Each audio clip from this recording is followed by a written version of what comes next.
Déjame hacerte algunas preguntas incómodas. ¿Es posible que Dios premie una mentira? Mentir siempre es pecado, aunque esa mentira salve una vida. ¿Puede una mentira convertirse en obediencia a Dios? Porque en la Biblia hay una historia donde mentir salvó vidas, y lo más incómodo es que Dios no lo condenó.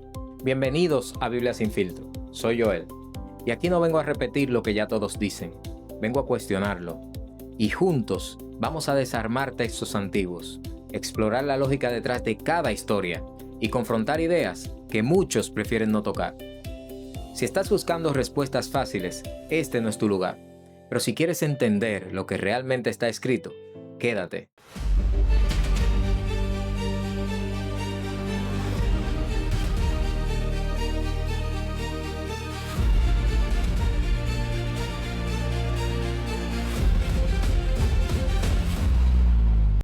Para responder a esas preguntas, hoy vamos a enfocarnos en uno de los conflictos éticos más antiguos y fascinantes de la historia, el dilema moral de las parteras en Egipto. Pero antes de ir al texto, necesitamos comprender totalmente el siguiente cuadro. Imagina a Egipto en su apogeo, una superpotencia de la antigüedad, viendo cómo un pueblo extranjero crece y se multiplica dentro de sus fronteras. Esto para Faraón se convierte en una supuesta amenaza, y algunas de las preguntas que le preocupan son: ¿y si se alían a nuestros enemigos? ¿Y si luchan contra nosotros y se escapan? Esa ansiedad lleva a Egipto a oprimir a los hijos de Israel con una servidumbre implacable. Ahora pensemos en lo siguiente: ¿qué tan frágil puede ser el poder de un rey para que vea una amenaza en la cuna de un bebé? Y es en ese ambiente de opresión y miedo que se desenvuelve nuestra historia de hoy. Y así, con esa imagen en mente, pasemos al texto bíblico para descubrir qué sucedió.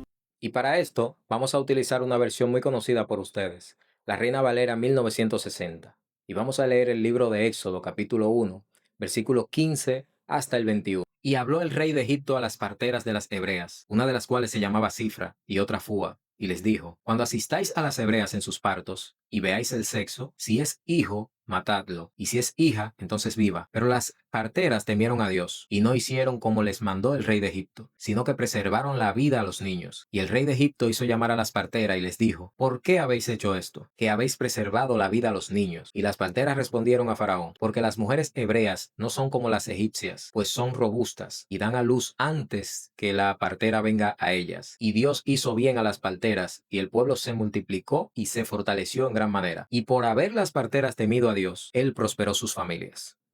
El panorama es claro. Faraón da una orden: matar a todo niño hebreo. Y esa orden no va a soldados, va a dos mujeres. Sus nombres: Cifra y Fúa. Y aquí hay algo que casi nadie cuestiona. ¿En verdad tú crees que dos mujeres podían atender a todo un pueblo? Esto no era un trabajo, era un sistema. Entonces Cifra y Fúa no eran parteras comunes, eran las líderes. Y aquí es donde entran los sabios de la antigüedad.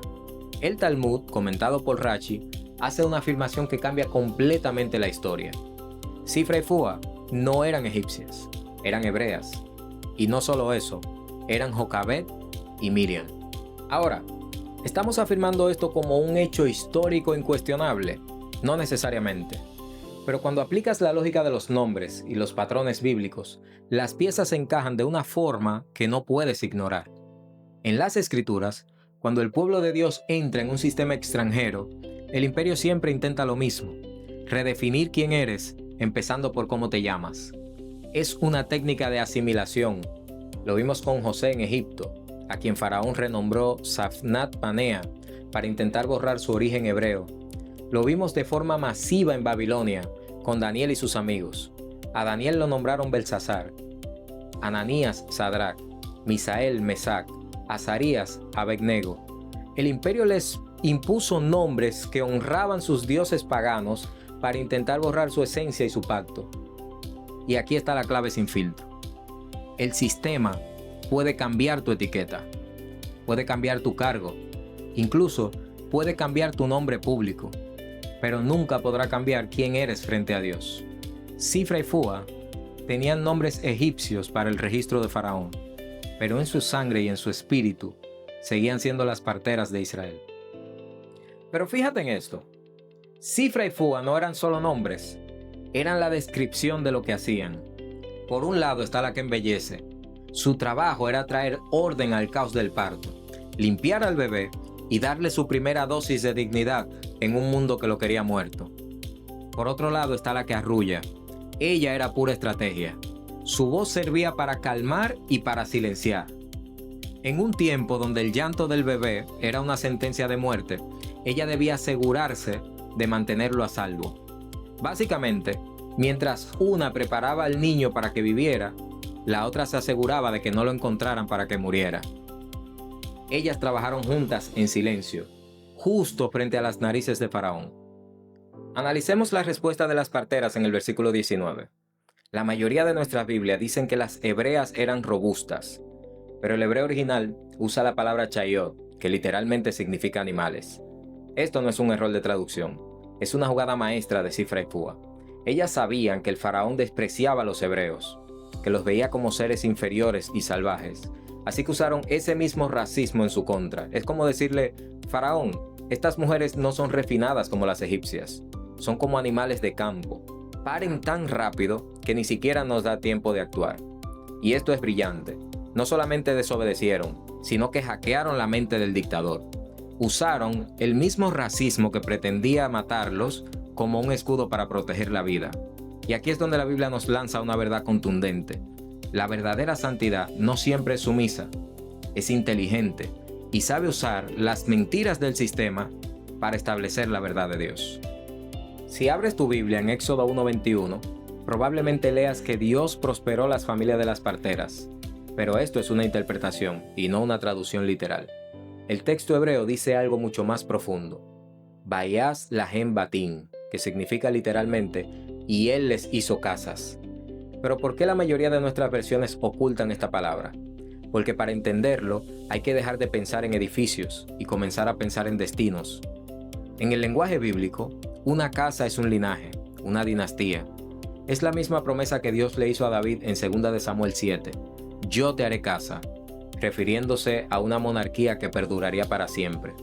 Según la tradición, estas dos mujeres eran Jocabed y Miriam.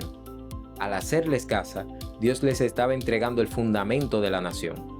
De Jocabed vino el sacerdocio, la línea levítica, y de Miriam, a través de su unión con la tribu de Judá, se preparó el camino para la realeza. Dios no le estaba dando una recompensa temporal, le estaba entregando el futuro de la nación de Israel, debido a que ellas pusieron la vida por encima de cualquier decreto humano y el temor a Dios. Pero si crees que esta historia termina en Egipto, estás muy equivocado. Lo que Sifra y Púa enfrentaron no fue un evento aislado, fue el inicio de un patrón profético que la Biblia repite cada vez que el plan de Dios está a punto de dar un giro monumental. Siglos después, en Judea, otro rey paranoico sintió el mismo miedo que Faraón. Unos sabios de Oriente llegaron preguntando por el rey de los judíos que ha nacido, y la respuesta de Herodes fue idéntica a la de Faraón en Éxodo 1:16. La orden fue matar a todos los niños. Faraón quería matar al libertador de la esclavitud física, a Moisés. Herodes quería matar al libertador de la esclavitud espiritual, a Jesús. Es el mismo sistema genocida intentando apagar la luz antes de que brille. Pero al igual que en Egipto, el plan de Dios no puede ser detenido por un decreto humano. En Egipto fueron dos parteras astutas. En Judea fue un ángel avisando a José en sueño para que huyera. ¿Adivina dónde? Sí, a Egipto. La historia se cierra. El lugar donde Moisés fue salvado de las aguas se convierte en el refugio donde Jesús es salvado de la espada.